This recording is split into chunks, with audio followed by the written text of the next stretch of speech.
Is Zach your starter this week? And what's your confidence level in him being able to rebound from yesterday? I've got full confidence in Zach. We all do.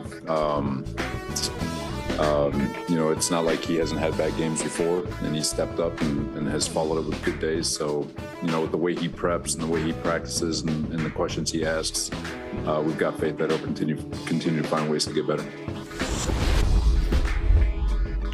Robert Saleh, coach of the New York Jets, regarding his second year starting quarterback, second pick in the 2021 draft, right behind Trevor Lawrence.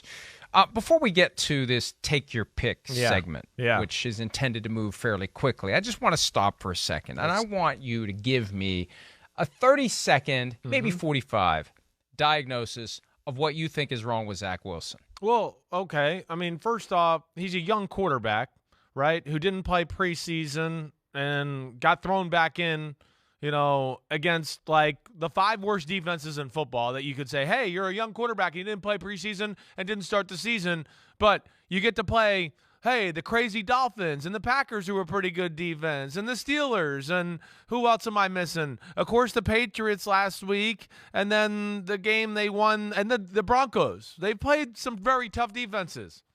It's a little bit of an overreaction. He played like shit on Sunday. He made 3 of the dumbest, like he's in the backyard hanging with his friends, playing a backyard football game, throws you will see. They were dumb. I don't defend them. I don't.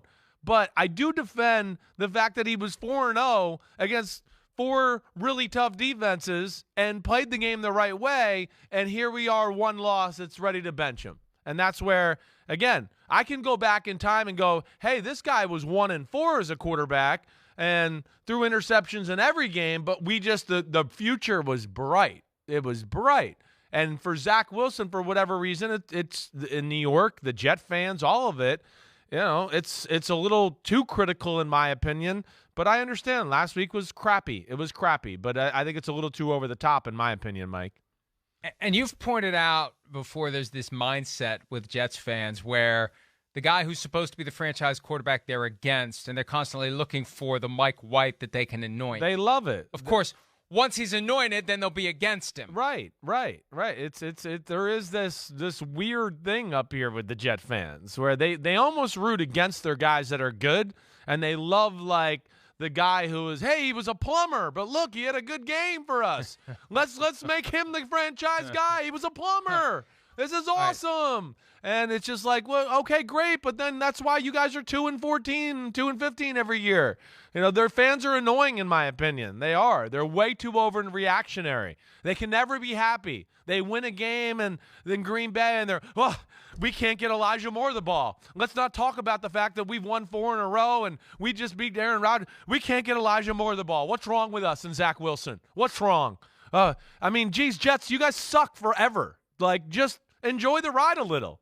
He made some mistakes. We're not going to bench him. But this is where it's just crazy, the league right now. Other guys go 4-0. Cooper Rush. Damn, we should bench Dak Prescott.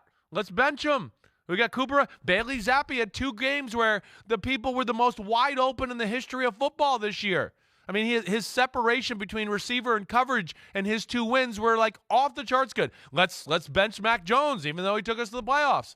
But here's Zach Wilson 4-0 against good teams, and let's bench him even after the 4-0 win, let alone now the 3 interception game. So it's just weird, Mike. Sorry about the rant there. I don't want to. No, and I'm not looking to go overly deep into this dive of the psyche of a Jets fan, but I'm sure having the Giants in the same town, in the same stadium, 4 Super Bowls since 1986. Probably contributes to this kind of frenetic, what can we do to grab somebody who can help us win right now? Yes, and the Patriots, who have dominated the division in which the Jets reside. All right, which sophomore quarterback do you have the most confidence in right now? We're going to focus only on the first rounders. Sorry, Sam Ehlinger. Zach Wilson, Trevor Lawrence, Mac Jones, Justin Fields, and also Trey Lance, who's recovering from the broken ankle. Which one do you have the most confidence in right now? I think I'd probably go with Justin Fields. I don't know if my confidence is all that high in any of these, but I think I'd go with Justin Fields as it stands right now. I'm not down or out on any of these guys overall. Trevor Lawrence, it's still inconsistencies in throwing the ball. Zach Wilson, there's still a lot I like. Their offense got to help him out a little too. Mac Jones, there's still a lot I like too. He's going through a little bit of a struggle here, but still a lot I like. But Justin Fields has definitely been playing the best out of the crew lately, the cleanest, and then for the most part making the most plays. I think the fact that they've added some of this quarterback design run stuff in Chicago, it makes you view him differently a little bit right now. So I think out of any of them right now, I'm probably going to ride with Justin Fields, and I'm not going to say that my confidence level is through the roof with him either. It's funny. This is the greatest class of quarterbacks ever, and right now we got questions about all of them across the board. Yeah, at least with the 2018 class, 2 of the 5 lottery tickets scratched off as winners. Definitely. In Lamar Jackson and Josh Allen. Right. Or We've Burrow got and Herbert.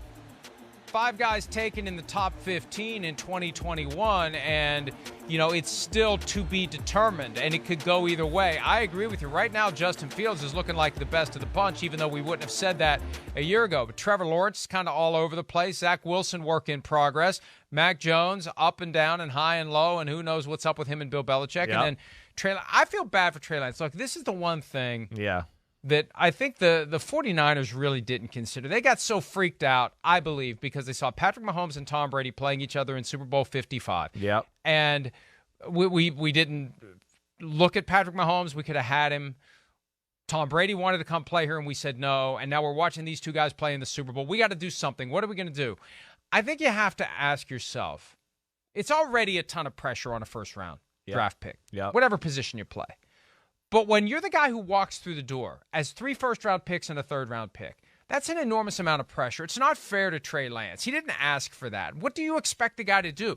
It's a Robert Griffin III type scenario where you put so much on one guy. The expectation is so high. The bar is through the roof. What do you expect for the kid? And I just feel bad for Trey Lance. I feel bad for really any first-round quarterback who gets thrown into it right away, because you do have more pressure on you. Now, hey, if you rise up and you perform or you don't. We've seen guys rise up and perform, but it does take a while.